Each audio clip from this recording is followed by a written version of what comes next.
এতদিন স্বৈরাচাররা ক্ষমতা ছিল, গালি দিচ্ছেন স্বৈরাচার, কিন্তু এখন যারা ক্ষমতা আসে নাই তারাও স্বৈরাচারের থেকে বড় ভূমিকা পালন করতেছে।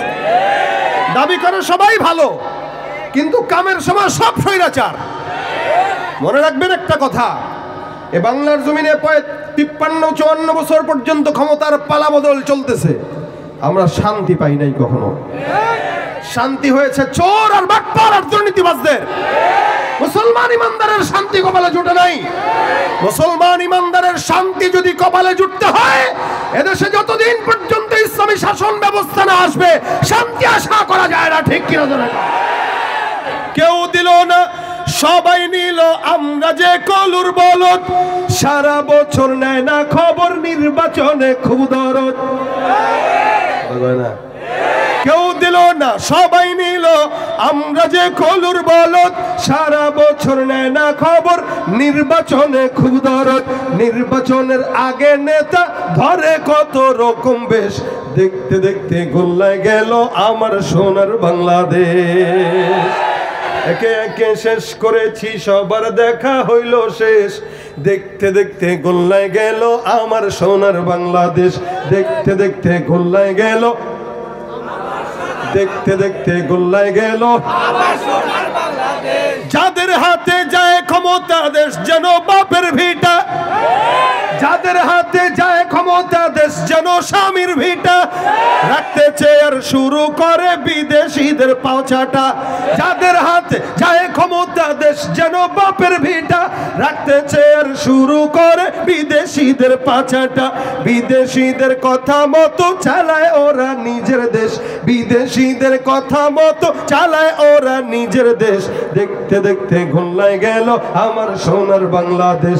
দেখতে দেখতে গোল্লায় গেল আমার সোনার বাংলাদেশ। দেখতে দেখতে গোল্লায় গেল আমার সোনার। একে একে শেষ করেছি, সবার দেখা হইল শেষ, দেখতে দেখতে গোল্লায় গেল আমার সোনার বাংলাদেশ। দেখতে দেখতে গোল্লায় গেল আমার সোনার বাংলাদেশ। ঠিক কিনা?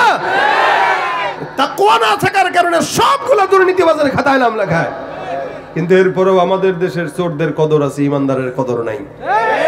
দুর্নীতিবাজের কদর আছে, মুত্তাকির কদর নাই। এদেশে বাটপারদের কদর আছে, সততাওয়ালার কদর নাই। এজন্য ভাইয়েরা আমার, আল্লাহ পাক ইমানদারদেরকে তাকওয়ার সবক দিয়েছেন। তাকওয়া ঢুকবে সংসদ থেকে সংসার পর্যন্ত সব জায়গা শান্তির হয়ে যাবে। শুধু তাকওয়ার মেডিসিনের অভাব। এই কারণে আল্লাহ পাক বলেন, ওমাইয়াত্তাকিল্লাহা ইয়াজআল লাহু মাখরাজা। বিপদ আছে, মুসিবত আছে, চাকরি হয় না, ঝামেলায় পড়ছেন, রাজনৈতিক কোন্দলে আছেন, সৎভাবে চলতে চান, পারেন না, নানান রকম পেরেশানি। আল্লাহ পাক বলেন তাকওয়া রাখো, সব বিপদের দরজা বন্ধ করে আর সুখের দরজা খুলে দিয়ে দেব। আচ্ছা ভাইরা বলেন, মুত্তাকি বান্দাদেরকে অনেক মানুষ পাগল বললেও আল্লাহর কাছে তাদের দাম আছে না নাই? আপনার চোখে কেউ পাগল, কিন্তু আল্লাহর চোখে সে ভালো। আল্লাহর চোখে সে, যেই ব্যক্তিটা তাকওয়ার সবক নিয়ে কবরে যায় তার মতো চালাক আর কেউ নাই। আর যে টাকা আছে, বাড়ি আছে, ক্ষমতা আছে, নারী আছে, সব আছে, লেকিন তাকওয়া নাই, আল্লাহর মহব্বত নাই, আল্লাহকে চিনে নাই, নবী বলেন ওর মতো ফকিন্নি আর কেউ নাই। বাদশাহ হারুন রশিদের নাম শুনছেন আপনারা? শুনছেন তো এমনি এমনি, তার জীবনী তো জানেন না। মুসলিম বিশ্বের একচ্ছত্র বাদশাহী বাদশাহ হারুন রশিদ করেছেন। শুধু বাদশাহ ছিলেন না, হক্কানি, রব্বানি এবং অনেক বড় বুজুর্গ ছিলেন। আমাদের দেশের মানুষ নেতা হওয়া মানেই মনে করে নেতা হইছি তো চোর হওয়া লাগবে, কথা কয় না? এটা আমাদের দেশের একটা মন মানসিকতা হয়ে গেছে যে আমি কোন দলের নেতা হব তো আমার গাড়ি থাকা লাগবে, চুরি করে হোক, ডাকাতি করে হোক, কলা ছুরি লাগায় হোক, নেতা হইছি তো আঙ্গুল ফুলে কলা গাছ হওয়া। এটাই হলো আমার দেশের মানুষের কাজ। কিন্তু নেতা হওয়া মানে ফকির হওয়া, এটাই ছিল সাহাবা একরামদের আদর্শ।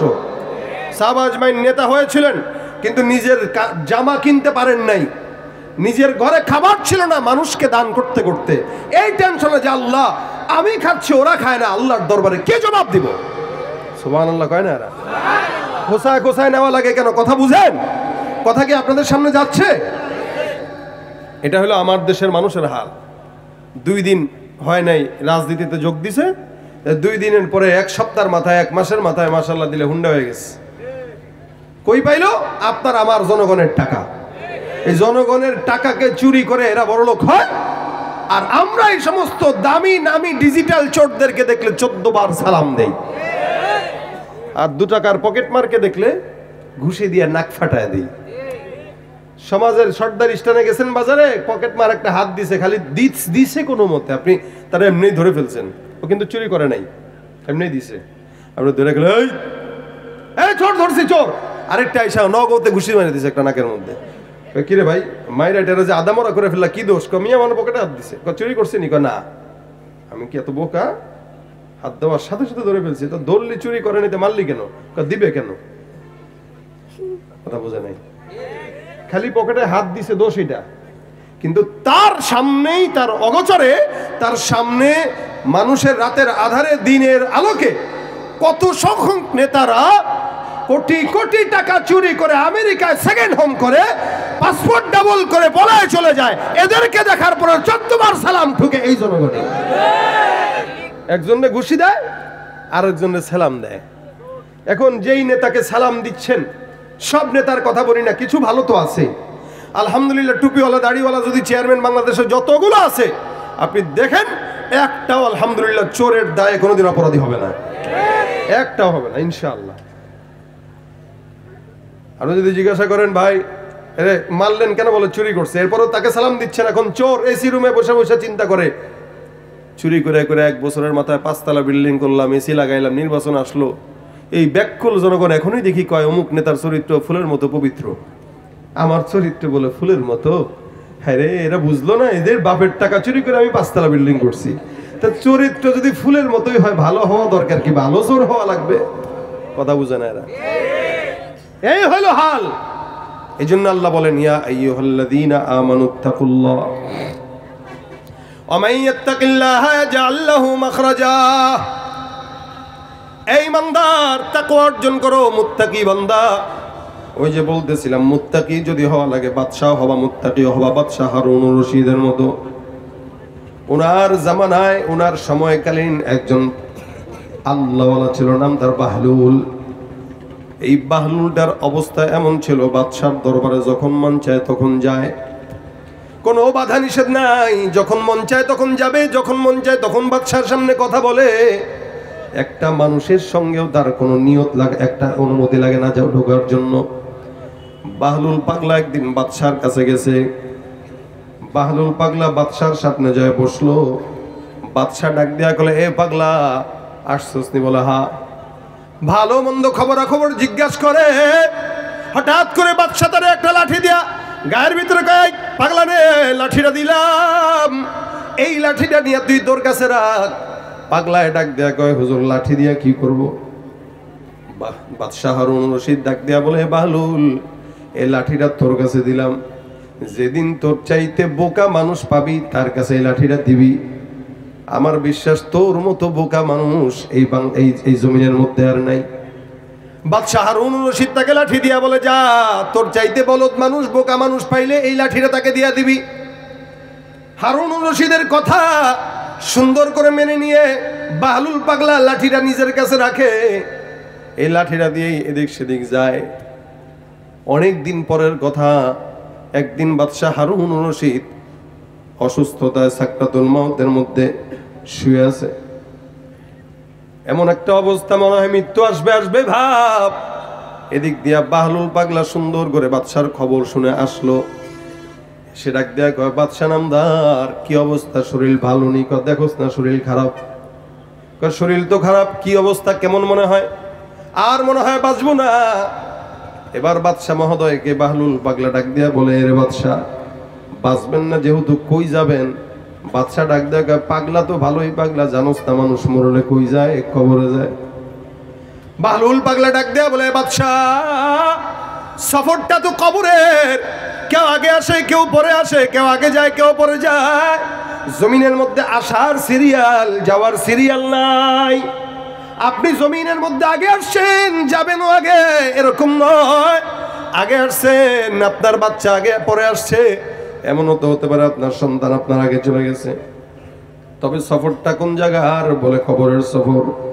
বলেন তো কবরের সফরে যাওয়া লাগবে কি লাগবে না? আপনি যাবেন, আমি যাব, মনে হয় নেতা যাবে না। এই দুনিয়াতে সব বিষয়ের উপরে মতানৈক্য, মৃত্যুর উপরে কোনো মতানৈক্য নাই। প্রত্যেকটা মানুষ মরণশীল, আল্লাহ পাক সবাইকে মরণ দেয়। বাহলুল পাগলা ডাক দেয়া বলে, যে সফরের মধ্যে যাবেন ওই সফরের জন্য সৈন্যবাহিনী পাঠাইছেন নাকি? বাহলুল পাগলা ডাক দেয়া কয়, সৈন্যবাহিনী পাঠাইছেন। বাদশাহ হারুনুর রশিদ বলে, পাগলা পাগলামি যায় নাই, বোকামি যায় নাই। কবরের সফরের মধ্যে সৈন্যবাহিনী কিসের? বলে কে কবরের সফরটা কয়দিনের? বলে চিরস্থায়ী। চিরস্থায়ী সফরের মধ্যে যাচ্ছেন, সাপ বিচ্ছুর জায়গা, ও জায়গায় যাবেন, আপনার সৈন্যবাহিনী নাই। এ কয়দিন পর আপনি যে খাবেন, খাবার জন্য কিছু পাঠাইছেন? বলে না না, খাবারের জিনিস পাঠাই নাই, সৈন্যবাহিনী পাঠাই নাই। পাগল, কবরের জগতে বান্দা খায়ও না। তুই কবে বুঝবি? পাগলা এখনো পাগলামি করে যাস, বোকামি করে যাস। বাহলুল পাগলা ডাক দেয়া বলে, বাদশাহ হারুন, আপনি আমারে পাগল বললেও বোকা বললেও, আপনি যে লাঠিটা আমার কাছে দিলেন, লাঠিটা আমি আপনার কাছেই ফেরত দিতেছি। আপনি সেদিন লাঠি আমার হাতে দিয়া বলছিলেন, যা তোর চাইতে বোকা কেউ পাইলে এটা ফেরত দিয়ে আসিস। আজকের এই জায়গায় আপনার সঙ্গে কথোপকথন আমি বুঝলাম। আপনি যে এই জমিনের ভিতরে এখন আছেন, এখান থেকে কবরের জগতে যাবেন। ওখানে যে যাবেন, ওখানে সৈন্যবাহিনীও পাঠান নাই, খাবারের জিনিস পাঠান নাই, আসবাবপত্র পাঠান নাই, তবে কি নিয়ে যাবেন? বাদশা ডাক দেখ, দেখ খোলা হাত দুইটা আছে, এই হাতের মধ্যে জান্নাতে যাওয়ার উসিলাও তো আমি নিতে পারি নাই মনে হয়। বাহলুল পাগলা ডাক দেয়া বলে, আরে বাদশা, জমিনের মধ্যে সাময়িক কোনো জায়গায় যাওয়ার জন্য যদি রওনা হন, তাহলে বিশাল বড় সৈন্যবাহিনী নিয়ে রওনা হয়ে যান।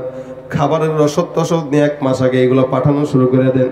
অথচ আপনি কবরের যাত্রী, কবরের সামান নিয়ে যাবেন, কিন্তু কবরের ভিতরে সামান তৈরি করেন নাই, সৈন্যবাহিনীও পাঠান নাই, খাবারও পাঠান নাই। আমার দিল বলতেছে আমি নয়, আমার চাইতে আপনি বড় বোকা আর পাগল। সুতরাং এই লাঠিটা আপনাকে পাগল অনুযায়ী আজকে আপনার কাছেই ফেরত দিয়ে দিলাম। এ ভাইরা আমার, বাদশা হারুন রশিদ বলে, বাহলুল দামি কথা বললা, দুনিয়ার জমিন থেকে মালিকের দরবারে যাব, আল্লাহর কাছে যাওয়ার জন্য কবরের সামান নিলাম না। এই জমিন থেকে যাব কবরের ভিতরে, কবরের মানুষ যায়। এই জায়গাটা অনেক বড় একটা জায়গা, ওখানের সামানা তো দুনিয়ার সৈন্যবাহিনী নয়, ওখানের সামানা তো খাবার দাবার নয়, ওখানের সামানা হলো ঈমান, ওখানের সামানা হলো কোরআন, ওখানের সামানা হলো তাকওয়া। দুনিয়ার জমিনে এমন কেউ নাই কবরে যাবে না, কেউ আগে কেউ পরে, একদিন না একদিন প্রত্যেকটা বান্দার কবরের মধ্যে যাওয়া লাগবে। তবে চালাক তো সেই যে কবরে যাওয়ার আগে দুনিয়ার জমিন থেকে তাকওয়ার সামানা নিয়ে রওনা হয়, ঠিক কিনা? यहाँ हम सब मुसाफिर हो, यहाँ हम सब मुसाफिर है, वही आखिर ठिकाना। यहाँ हम सब मुसाफिर है, वही आखिर ठिकाना। कोई आगे रवाना है, कोई पीछे रवाना। ओ तू ये दुनियार मायाয় পড়ে করছো কত বাহানা। এই যে নয় তোরা আসল বাড়ি, কবর যে তোরা আসল ঠিকানা। পূর্বপুরুষ যারাই ছিল, একে একে সব হারালো। পূর্বপুরুষ যারাই ছিল, একে একে সব হারালো। তুমি আমি কেউ রব না, তুমি আমি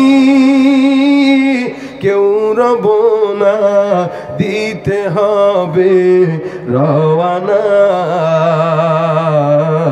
এই যে নয় তোরা আসল বাড়ি, কবর যে তোরা আসল ঠিকানা। যাওয়া লাগবে কি লাগবে না? এই জন্য তাকওয়ার মেডিসিন নেওয়ার জন্য আল্লাহ পাক বান্দাকে সবক দিলেন, ইয়া আইয়ুহাল্লাযীনা আমানুত্তাকুল্লাহ। এই ইমানদার মুমিন বান্দা, জমিনের মধ্যে যতদিন থাকবা তাকওয়ার মেডিসিনটা অন্তরে ঢুকাও। তাকওয়াওয়ালা যারা আল্লাহ পাক জমিনের মধ্যে এদেরকে সব বিপদ থেকে হেফাজত করে, দুনিয়ার জমিন থেকে জান্নাতে কবরের জগতে যাওয়ার পরেও আল্লাহ পাক তাদেরকে হেফাজত করে। কারণ তাদের ভিতরে তাকওয়া আছে, একটা দিনের জন্য গুনাহ করে না। গুনাহও যদি হয় আল্লাহর দরবারে বারবার মাফ চায়, আবার মুত্তাকিদের রাস্তায় নেমে আসে। আপনি আমি কোনোদিন এই চিন্তা করি নাই যে আমার নামটা মুমিনের খাতায় নাকি মুনাফিকের খাতায়, মুত্তাকির খাতায় নাকি মুনাফিকের খাতায়। হযরত আমিরুল মুমিনিন ওমরের মতো একজন লোক, যেই লোকটা নিজে এমন একজন সাহাবী, নবী আমার ডাক দিয়া বলেন, লাউ কানা বাদি নবী লাকানা ওমর ইবনুল খাত্তাব, আমার পরে কোন নবী যদি আল্লাহ পাঠাইতেন, আমার পরের নবীটাই হইতো হযরত ওমর। আল্লাহ পাক কত বড় সম্মানিত হযরত ওমরকে বানাইছেন, যার কারণে রাসূল নিজে বলতেছেন আমার পরে তো কোনো নবী আসার সম্ভাবনা আসেনি, রাসূলের পরে কোনো নবী নাই।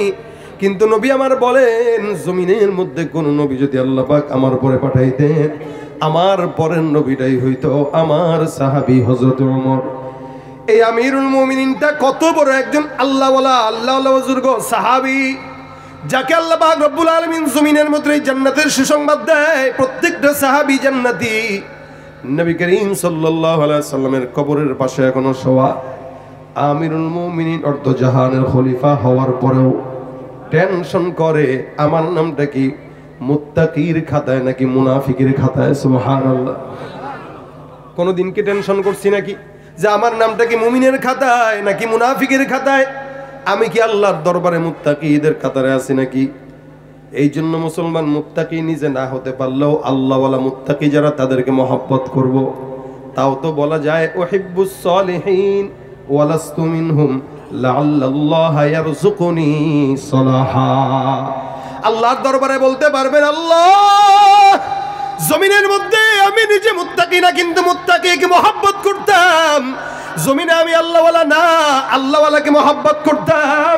জমিনের মধ্যে আমি ইমানদার না, ইমানদারকে মহব্বত করতাম। আমি নামাজ তেমন পড়ি নাই, নামাজিকে মহব্বত করতাম। হাফেজে কোরআন হতে পারি নাই, হাফেজে কোরআনকে মহব্বত করতাম। জাকিরিন হতে পারি নাই, কিন্তু জাকিরিন ওয়ালাদেরকে মহব্বত করতাম। আমার আল্লাহ পাক রব্বুল আলামিন ওই যে আলেমদেরকে রব্বানি হাক্কানি আল্লাহওয়ালা মুত্তাকিদের সঙ্গে মহব্বত থাকার কারণে মাওলা তুমি তাদের সঙ্গে জান্নাতে পিস পিস যাওয়ার তৌফিক দান করে দিও। এ ভাইরা আমার, এই কারণে প্রত্যেকটা বান্দার জন্য উচিত মুত্তাকিদের সঙ্গী থাকা। আমার আল্লাহ বলেন, ইয়া আইয়ুহাল্লাযীনা আমানুত্তাকুল্লাহা ওয়া কুনু মা'আস সাদিকিন। জমিনের মধ্যে তাকওয়া অর্জন করো মুমিন, আর সৎসঙ্গী যারা, বন্ধু যারা, আল্লাহওয়ালা যারা, ইমানদার যারা, চলতে যদি হয় বাটপারের সঙ্গে নয়, দুর্নীতিবাজের সঙ্গে নয়, কাফেরের সঙ্গে নয়, বন্ধু করবা না, আল্লাহওয়ালাদের সঙ্গে বন্ধুত্ব করবা।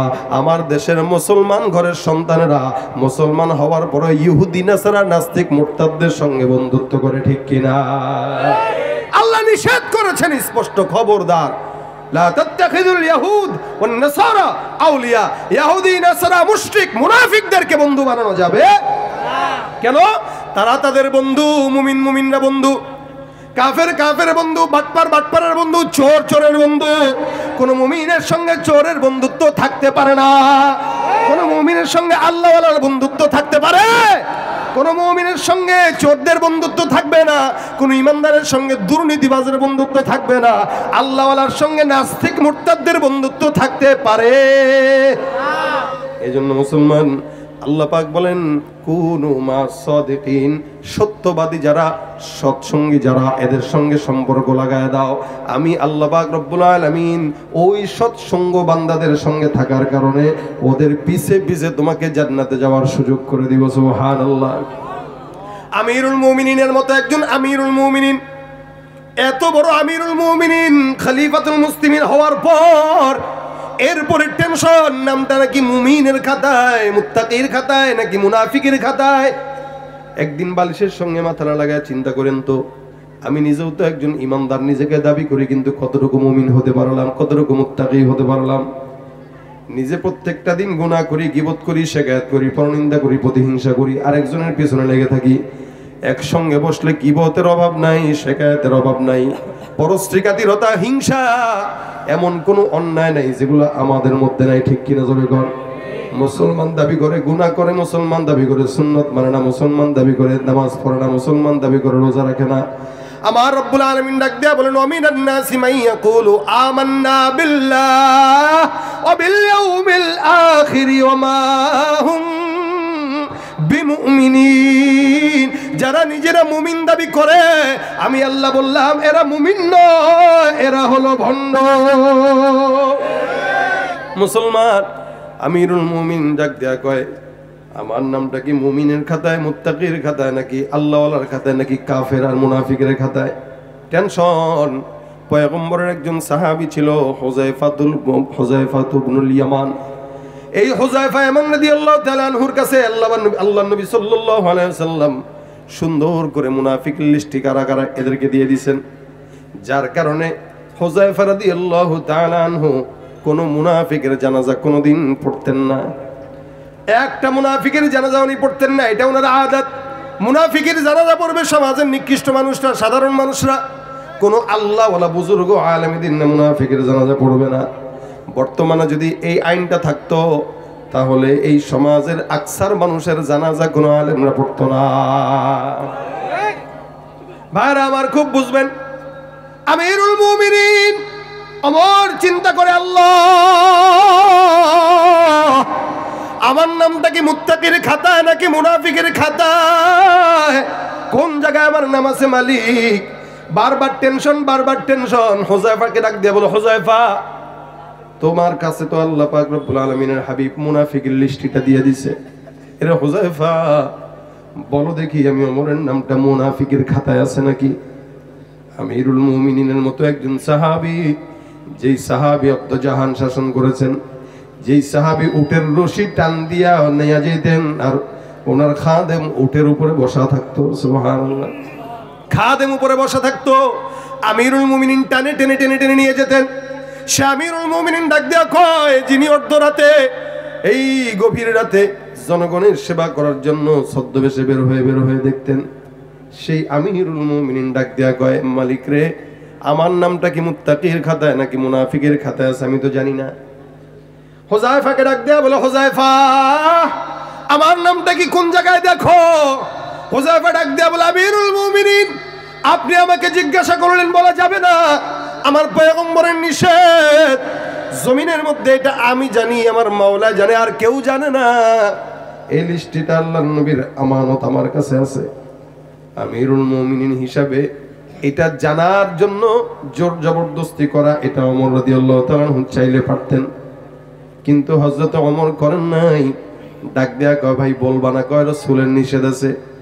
আমিরুল মুমিনিন বাসায় যায়, যে পেরেশানিতে ঘুম আসে না, বারবার টেনশন করে, আর টেনশন মাথার মধ্যে বালিশের নিচে বালিশের উপরে মাথা দিয়ে ভাবে আর করে আল্লাহ 3 দিন হয়ে গেল, 3টা রাত পার হয়ে গেল, আমার পেরেশানিতে ঘুম আসে না। আমার নামটা কি যদি মুনাফিকের খাতায় থাকে আমি ওমরের জাহান্নাম ছাড়া উপায় নাই। আমার নামটা যদি মুত্তাকির খাতায় থাকে আমার কোনো খুশির খবর নাই। আল্লাহ পাক রব্বুল আলামিন আমার নামটা কোন জায়গায় দিয়েছে এটা মালিক ছাড়া হুযায়ফা ছাড়া কেউ জানে না। আমিরুল মুমিনিন কখনো কখনো বলতেন এর জান্নাতে যদি যাওয়া লাগে আমি ওমর যাব, আবার যদি জাহান্নামে কেউ পড়া লাগে আমি ওমরই জাহান্নামে যাব। দেখেন ইমানের কত বড় পাওয়ার। এত নেক করতো, নিজের প্রতি এত কনফিডেন্স ছিল যে বলতো জান্নাতে যদি দেওয়া লাগে আমাকেই দেওয়া লাগবে, আবার গুনাহের কারণে জাহান্নামে যদি যাওয়া লাগে আমি ওমরই জাহান্নামে যাব। না গুনাহ গ্যারান্টি পেয়ে গেছে। সুবহানাল্লাহ। 2-3 দিন ঘরে পার হয়ে গেল, খাবার নাই, ঘুম নাই, টেনশন। হঠাৎ করে একদিন গভীর রাতে হুযায়ফার বাসার সামনে যায় দরজার ভিতরে টোকা দেয় আর ডাক দিয়ে বলে হুযায়ফা আমি আমিরুল মুমিনিন, দরজাটা খুলো। হুযায়ফা ডাক দিয়ে বলে আল্লাহ কি ব্যাপার আপনার বুঝলাম না। আল্লাহু আকবার, আপনি আমিরুল মুমিনিন আমার ঘরের সামনে হাজির হয়ে গেছেন। একটা বারের জন্য আমাকে যদি আপনি আদেশ করতেন আমি আপনার সামনে চলে যেতাম। এমন কি কাজ যেই কাজের জন্য আপনি আমার ঘরের সামনে দরজায় হাজির হয়ে গেলেন? হে আমিরুল মুমিনিন আপনি আমাকে একবারের জন্য বলেন নাই। হযরত ওমর ডাক দেয়া বলেন আল্লাহর কসম করে বলি যেই কাজের জন্য আমি তোমার কাছে আসলাম এই কাজটা আমার ঠেকা, তোমার ঠেকা না। আমার দিন এই পর্যন্ত অনেক দিন যাবত আমি টেনশনে আছি। এই হুযায়ফা একবারের জন্য বলো আমি যদি ইন্তেকাল করি তুমি হুযায়ফা আমি ওমরের জানাজার নামাজটা পড়বা কিনা? কে বলতেছেন এটা? কথা কয় না, কে বলতেছেন? আমিরুল মুমিনিনের মতো লোক বলতেছেন হুযায়ফাকে, হুযায়ফা আমি ওমর যদি ইন্তেকাল করি আমার জানাজার নামাজ পড়বা নাকি বিদায় দিয়া দিবা? হুযায়ফা ডাক দিয়ে বলে, কি বলেন আমিরুল মুমিনিন, আল্লাহর কসম আপনার মধ্যে একজন সাহাবী, নবীর এত পছন্দের মানুষ যার ব্যাপারে নবী বলেছেন নবীর পরে কোন নবী যদি আল্লাহ পাঠাইতেন আপনাকেই পাঠাইতেন। আপনার জানাজা আমি হুযায়ফা পড়বো না, এটা হতে পারে না। টেনশনের কারণ নাই, আপনি পেরেশানি নিয়েন না, কান্নাও করেন না। আমি হুযায়ফা আপনার সামনে হাতে হাত রেখে কথা দিলাম, আমি হুযায়ফা আপনার জানাজা অবশ্যই অবশ্যই আমি হুযায়ফা পড়বো ইনশাআল্লাহ। আমিরুল মুমিনিন এবারে হেসে দিয়ে বলতেছে, আলহামদুলিল্লাহ আমার জবাব মিলে গেছে। হুযায়ফা ডাক দিয়ে বলে, আমিরুল মুমিনিন কারণটা বুঝলাম না, রাত্রে গভীর রাত্রে আপনি আসলেন, কিসের জবাব মিলাইলেন? আমিরুল মুমিনিন ডাক দিয়ে বলে, হুযায়ফা আল্লাহর কসম সেদিন তোমাকে আমি জিজ্ঞাসা করলাম আমার নামটা কি মুত্তাকির খাতায় আছে নাকি মুনাফিকের খাতায়। আমি ওমর পেরেশানিতে এতদিন পর্যন্ত ঘুমাইতে পারি না, আজকে আমি তোমার কাছে আসলাম তুমি আমার জানাজার নামাজটা পড়বা কিনা। কারণ আমি জানি কোন মুনাফিকের জানাজা তুমি হুযায়ফা পড়ো না, যেহেতু তুমি হুযায়ফা আমি ওমরের জানাজা পড়বা তার মানে আমার নির্দিষ্ট ক্লিয়ার তুমি হুযায়ফা আমার জানাজার নামাজ পড়ার কারণে আল্লাহর রহমতে আমি ওমরের নামটা মুনাফিকের খাতায় নাই। ভাইরা আমার দেখেন আমিরুল মুমিনিনের মতো একজন লোক আসলেই কি মুত্তাকি নাকি মুনাফিক এই পেরেশানিতে শেষ। আর আমরা দৈনিক কতবার টেনশন করি আমি কি মুনাফিক নাকি মুত্তাকি, এটা টেনশন নাই আমার যেমনে মন চায় সেমনে চলি, কবরের সামান নেই না। এ মুসলমান কবরে যাওয়া লাগবে ভাবিও না।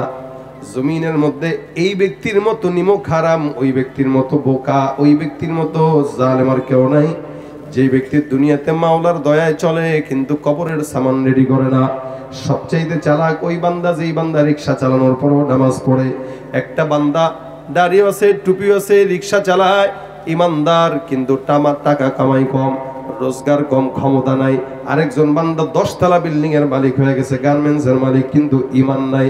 আমার মাওলার দরবারে ওই গার্মেন্টস এর মালিকের চাইতে রিকশাওয়ালার দাম আল্লাহর দরবারে তাকওয়ার কারণে বেশি। কিসের কারণে? তাকওয়ার কারণে বেশি।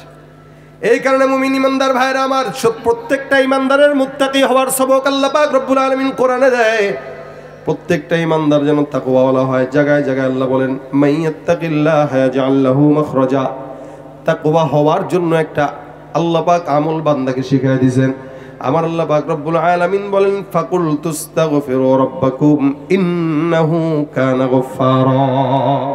কেউ যদি বেশি বেশি ইস্তেগফার পড়ে ওর গুনাহ মাফ হয়ে যাবে, আল্লাহ ক্ষমা করে দিবে এবং তাকে মুত্তাকি বানায় দিবেন। সুবহানাল্লাহ, জোরে বলেন সুবহানাল্লাহ ওয়া বিহামদি। কেউ যদি বেশি বেশি ইস্তেগফার করে আমার আল্লাহ তাকে মুত্তাকি বানায় দিবেন। কেন? যার গুনাহ নাই ওই মুত্তাকি, যার গুনাহ চলে গেল সে কি? হাসান আল বসরি রাহমাতুল্লাহ আলাইহি বলেন উনি একবার কোন একটা মজলিসের ভিতরে বসা, হঠাৎ করে একজন ইমানদার আসলো। ইস্তেগফারের আমল অনেক বড় গুরুত্বপূর্ণ আমল, মুত্তাকি হওয়ার জন্য যেটা দরকার। আমার আল্লাহ জায়গায় জায়গায় বান্দাকে বলেন ইস্তাগফিরু রাব্বাকুম, ইস্তেগফার করো তোমরা তোমাদের রবের কাছে। হে মুসলমান, জায়গায় জায়গায় আল্লাহ পাক বান্দাকে ইস্তেগফারের কথা বললেন শুধুমাত্র গুনাহ মাফের জন্য। আমার আল্লাহ পাক রব্বুল আলামিন বলেন ফাকুল তুস্তাগফিরু রাব্বাকুম ইন্নাহু কানা গফফারা। হাসান বসরি বসে আছেন মজলিসের মধ্যে, হঠাৎ করে একজন বান্দা ভিতরে ঢুকলো। ঢোকার পরে ডাক দেয়া কয় হুজুর অন্যায় হয়ে গেছে, অনেক গুনাহ হয়ে গেছে, অনেক একটা আমল শিখায় দেন। হাসান বসরি ডাক দেয়া কয় যাও বেশি বেশি ইস্তেগফার করো। আরেকজন বান্দা কিছুক্ষণ পর ঢুকে, সেও ডাক দেয়া কয় হুজুর আমার গ্রামে বৃষ্টি নাই, বৃষ্টি আসমান থেকে যেন আল্লাহ পাক ফয়সালা করে দেয়। হাসান আল বসরি রাহমাতুল্লাহ আলাইহি ডাক দেয়া কয় যাও তুমিও ইস্তেগফার করো। প্রথম জন আসছে গুনাহ মাফের জন্য, তারে কোন আমল দিল? ইস্তেগফার। দ্বিতীয় জন আসছে বৃষ্টি নাই, বৃষ্টি হওয়ার জন্য, তারাও কোন আমল দিল? ইস্তেগফার। 3 নম্বরে একজন আসছে ডাক দেয়া কয় হুজুর আমার সম্পদ নাই, টাকা পয়সা নাই, বিবিরে খাওয়াইতে পারি না, এমন কোন আমল শিখায় দেন যে আমলের কারণে আল্লাহ পাক টাকার বরকত দান করবে। হাসান বসরি ডাক দেয়া কয় যাও যাও বেশি বেশি ইস্তেগফার করো। 3 নম্বর কেউ কি বললেন? ইস্তেগফার। 4 নম্বর আরেকজন ঢুকে কয় হুজুর আমি বিয়ে করলাম 10 বছর হয়ে গেল, সন্তান নাই, দয়া করে এমন একটা আমল শিখা দেন যে আমলের কারণে আল্লাহ পাক সন্তান দান করবেন। হাসান বসরি কয় যাও যাও বেশি বেশি মাওলার দরবারে ইস্তেগফার করো। সুবহানাল্লাহ। আমাদের দেশে তো সন্তান যদি না হয় সোজা চলে যায় খাজা বাবার দরবারে, মাজারের মধ্যে যায়। মনে রাখবেন মাজারে বাবার কাছে যদি কেউ চায়, সন্তান চায়, যেটাই চাক না কেন, ইমান আছে না গেছে? আবার কয় পর্দা না করলেও কি, নামাজ না পড়লেও কি ইমান ঠিক আছে? তোর তো ইমানই নাই, ঠিক থাকবে কোন জায়গায়? ঠিক কিনা বলেন? মাজারে যায় সেজদা দিয়া বাবার কাছে সন্তান চায়, বাবা কয় যাও 1 মাসের চিল্লায় বউরে রেখে দাও খানকার মধ্যে। 1 মাসের চিল্লায় রেখে দিবেন বউরে, বউ আর আপনার থাকবে না, বাবার বউ হয়ে যাবে। কিছুদিন পরে বউরে আম্মা ডাকা লাগবে। ঠিক কিনা দেখুন? পীরগিরি আর মাজার পূজা চলছে দেশটা জুড়িয়া, সেরে কি আর ভণ্ডামিতে দেশটা গেছে ভরিয়া। পীরগিরি আর মাজার পূজা চলছে দেশটা জুড়িয়া, সেরে কি আর ভণ্ডামিতে দেশটা গেছে ভরিয়া। গাজার কলকিটান মারিয়া, গাজার কলকিটান মারিয়া দেখায় খাজার শান। ওরা শিক্ষিত শয়তান, কয় না? ওরা শিক্ষিত শয়তান, ওরা শিক্ষিত শয়তান, ওরা শিক্ষিত শয়তান। দুর্নীতির ওই আখড়ায় বসে, দুর্নীতির ওই আখড়ায় বসে জাহির করে জ্ঞান, কলম দিয়ে কামায় টাকা ধরে সাধুর ভান। ওরা শিক্ষিত শয়তান, জোরে ওরা শিক্ষিত শয়তান, ওরা শিক্ষিত শয়তান। আছে না নাই? খাজার দরবারে যাওয়া যাবে, মাজারে সেজদা দেওয়া যাবে। এই ভণ্ড যদি কথা বলতে পারতো, বলতে রে ব্যাকল আমার কাছে সন্তান চাও, আমারই তো সন্তান ছিল না। এই জন্য মুসলমান সন্তান যদি না হয় চাবো কার কাছে? হাসান বসরি ডাক দেয়া কয় সন্তান নাই, বেশি বেশি ইস্তেগফার করো। আরেকজন বান্দা এসে কয় হুজুর বিপদের মধ্যে পড়ছি, ক্ষেতের মধ্যে ফসল লাগাই কিন্তু ফসল হয় না, পোকামাকড় খায়, মানুষের নজর লাগে। হাসান বসরি কয় যাও বেশি বেশি ইস্তেগফার করো। এরকম ভাবে একাধিক মানুষ এসে বারবার একটাই আমলের কথা বলেন। এবার খাদেম কিছুক্ষণ পরে ডাক দেয়া কয় হুজুর এতগুলা মানুষ আপনার কাছে বিপদের মধ্যে পড়ে আসলো, আপনি একটাই কাজ করলেন, কি বলে? আস্তাগফিরুল্লাহর আমল দিলেন। আমল কি আর জিন্দেগিতে শিখেন নাই? এত বড় পীর হাসান বসরির মতো একটা বড় বুজুর্গ আমল দেয় কি? কথা কয় না, কথা কয় না। হাসান বসরির মতো বড়, আরে এটা শুধু হাসান বসরি, হযরত নূহ আলাইহিস সালামও এরকম আমল দিয়েছেন, ইস্তেগফারের আমল। মুত্তাকি হওয়ার জন্য ইস্তেগফারের আমলের চেয়ে বড় আমল নাই। হাসান বসরি ডাক দেয়া বলে কেন? আমল একটা পারি, দুইটা পারি, এটা দেখার বিষয় নয় যে আমলটা আমি নিজে দিলাম, এই আমলটা আমার দেওয়া নয়, এই আমলটা আমার মাওলা নিজে কোরআনে দান করছেন। দিছেন কে? কথা কয় না, দিছেন কে? আমার আল্লাহ ডাক দেয়া বলেন ফাকুল তুস্তাগফিরু রাব্বাকুম ইন্নাহু কানা গফফারা ইউরসিলিস সামাআ আলাইকুম মিদরারা ওয়া ইউমদিদকুম বিআমওয়ালিন ওয়া বানিন ওয়া ইয়াজআল লাকুম জান্নাতিন ওয়া ইয়াজআল লাকুম আনহারা। আমার আল্লাহ ডাক দেয়া বলে মুমিন, জমিনের মধ্যে কোন ইমানদার বান্দা যদি গুনাহ করে ফেলো, আমি আল্লাহ পাক রব্বুল আলামিনের কাছে ইস্তেগফারের আমল করো, গুনাহ পাহাড় সমান হোক না কেন। আমার পয়গম্বর বলে কোন ইমানদার বান্দা যদি একবার ইস্তেগফার করে, ওই বান্দার গুনাহ যদি সমুদ্রের ফেনা পরিমাণ হয়, আমার আল্লাহ পাক ওই বান্দার সব গুনাহগুলো ধুয়ে মুছে সাফ করে মাফ করে দিবে। এ মুসলমান নবীর উম্মত, জমিনের মধ্যে আল্লাহ পাক রব্বুল আলামিন বান্দাকে জানায় দেয় ইস্তেগফার করো, আমি আল্লাহ মাফ করে দিব। 2 নম্বরে যেই বান্দাটা বৃষ্টির জন্য আসলো, আমার আল্লাহ ডাক দেয়া বলেন ইউরসিলিস সামাআ আলাইকুম মিদরারা।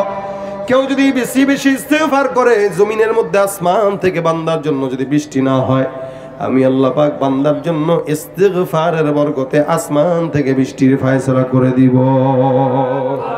3 নম্বরে কোন যেই বান্দাটা আমার কাছে সম্পদের জন্য আসলো, আমার আল্লাহ বলেন ওয়ায়ুমদিদকুম বিআমওয়াল ওয়া বানিন।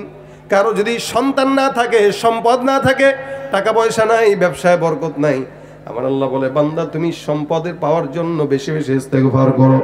সম্পদ আমি আল্লাহ এমন জায়গা থেকে দেব বান্দা তুমি কল্পনাও করতে পারবা না। সুবহানাল্লাহ। আচ্ছা বড় লোক হওয়ার চিন্তা আসেনি আপনাদের? সবার আশা আছে না? প্রত্যেকটা মানুষ চায় বড় লোক হইতে দুনিয়ায়, প্রত্যেকটা মানুষ। কিন্তু ভাও বোঝে না, ভিন্ন রাস্তায় চেষ্টা করে, সঠিক রাস্তায় চিন্তা করে না। বড় লোক হইতে চায় কিন্তু রাস্তা ধরে দুর্নীতির রাস্তা, চোরের রাস্তা, যার কারণে সম্পদ 16 বছর খাইতে পারে, পরে জনগণ আগুন দিয়ে পুড়ায় দেয়। রাস্তা যদি ভালো হইতো তাহলে পারতো নি? কথা কয় না। রাস্তা বেঠিক বলেই 16 বছর পরে ঘর আর ঘর থাকে না। ডেকোরেশন করছে 1 কোটি টাকার, একটাও নাই, এখন কুত্তাও থাকতো নয় করে, কেন যে রাস্তা ভিন্ন। আর আলহামদুলিল্লাহ এদেশের ওলামা একরামরা যারা রাজনীতি করে এদের ঘর ভাঙার মতো দুঃসাহস কারো নাই। এদের প্রটোকলও লাগে না, একা একা চলে, আল্লাহর ফেরেশতারা প্রটোকল দেয়। এই রাজনীতি নোংরা বানায় ফেলছে, এটা রাজনীতি মূলত নোংরা না। এই জন্য ভাইরা আমার, সম্পদ নাই, ভিন্ন রাস্তায় না যায় ইস্তেগফার করেন। সন্তান নাই, বাবার কাছে না যায় ইস্তেগফার করেন। এদিক দিয়া ক্ষেত খামারে বরকত নাই, ইস্তেগফার করেন। আমার আল্লাহর নবী ডাক দিয়া বলেন, মাল্লাজিমাল ইস্তিগফার জাআলাল্লাহু লাহু মিন কুল্লি হাম্মিন ফারজা ওয়া মিন কুল্লি দিকিন মাখরাজা ওয়া রাযাকাহু মিন হাইসু লা ইয়াহতাসিব। কোন বান্দা যখন জবানের মধ্যে ইস্তিগফার উঠায় দেয়, আমার আল্লাহ পাক রব্বুল আলামিন হার বিপদ মুসিবত থেকে বান্দারে হেফাজত করে এবং এমন জায়গা থেকে রিজিকের ফয়সালা করবে। আগামীকাল ঘরে কিছু নাই, বাজারও নাই, টাকাও নাই, টেনশন করেন না, ইস্তেগফার করেন। আমার আল্লাহ পাক ভাত দরকার নাই, বিরিয়ানির ব্যবস্থা আপনার ঘরে নিয়ে এসে করে দিবে। হ্যাঁ, এটা আল্লাহ পাকের ওয়াদা। বিশ্বাস না হয় তো করে দেখেন। মুত্তাকি হওয়ার জন্য ইস্তেগফারের উপরে কোনো আমল নাই। নবী বলেন, আরে আমি নিজেও তো 100 বার পড়তাম। কতবার? রাসূল সাল্লাল্লাহু আলাইহি ওয়াসাল্লাম নিজে যদি 100 বার পড়তেন, আপনার আমার পড়া দরকার 1 কোটি বার। আমাদের গুনাহ বেশি না কম? বেশি। এজন্য যখন সময় হয়, হাতের কাজ আছে, পায়ের কাজ আছে, জবানের কোনো কাজ নাই। বাজারে বসে বসে, সর্দার স্ট্যান্ডে বসে বসে, চায়ের দোকানে বসে বসে গীবত শিকায়াত করার কোনো যুক্তি নাই। কারো সঙ্গে শত্রুতা পোষণ করার দরকার নাই, হিংসাও করা দরকার নাই। যখন সময় হয় নিজের ফিকির, হাসিবু ক্বাবলা আন তুহাসাবু, মাওলায় হিসাব নেওয়ার আগে বান্দা তুমি তোমার হিসাব মিলায় নাও। আরেকজনের হিসাব মিলানোর দরকারটা কি আপনার? কে কি করলো চিন্তা না করে নিজের হিসাব নিজে মিলায়া, হুন্ডা চালাইতেছি আস্তাগফিরুল্লাহ, রিকশা চালাইতেছি আস্তাগফিরুল্লাহ, কয় না রে, কয় না? বলেন, জোরে বলেন, আস্তাগফিরুল্লাহ আস্তাগফিরুল্লাহ। যখন সময় হয় আস্তাগফিরুল্লাহ, হাঁটতেছেন আস্তাগফিরুল্লাহ, ঘুমার সময় আস্তাগফিরুল্লাহ। ইনশাআল্লাহ মুত্তাকি হইয়া তারপরে কবরে যাবে। কারা কারা পড়বেন হাতটা তুলে দেখান তো ইনশাআল্লাহ। আল্লাহ আপনি আমাদের জন্য সহজ করেন। নিয়ত কি মুখে করছেন না অন্তরে? আচ্ছা, মুখে তো নিয়ত করছেন, অন্তর থেকে নাকি? এখন এরপরেও যদি রাসূল সাল্লাল্লাহু আলাইহি ওয়াসাল্লাম বলেন, এই যে নিয়তটা আপনারা করলেন, এই যে নিয়তটা করলেন, কিন্তু আমল যদি করতে নাও পারেন, এরপরেও আমল নামায় পূর্ণ নেকি লেখা হয়ে গেছে। জোরে কোন সুবহানাল্লাহ, আরো জোরে বলেন সুবহানাল্লাহ। নিয়ত করলেই কি? কথা কয় না। নিয়ত করলেই কি? নিয়তেই বরকত। ভাই হাত উঠান, হাত উঠান, সর মনে যাবেন কারা কারা? হাত উঠান। কইলাম আর কি, যাবেন কারা কারা? হাত উঠান তো। এই যে নিয়ত করছেন না, আলহামদুলিল্লাহ। যদি অসুস্থতা চলে আসে তাও সওয়াব পেয়ে যাবেন। ভাই তাবলীগে কারা কারা যাব? ইজতেমায় কারা কারা যাব? বাস, এই যে নিয়ত করছেন, হাত নামান। এরকম ভাবে নিয়ত যদি করেন, নেকের নিয়ত করবেন, তো সাথে সাথে একটা নেকি পূর্ণ আমলনামায় লেখা হয়ে যাবে। আর গুনাহের নিয়ত করবেন, গুনাহ লেখা হবে না। ভালোবাসা ছড়াও জগতময়, তোমার মতো প্রিয় বন্ধু যার হৃদয়ে রয়, তার কি আর থাকতে পারে, তার কি আর থাকতে পারে চিন্তা মৃত্যুর ভয়, তোমার মতো প্রিয় বন্ধু যার হৃদয়ে রয়।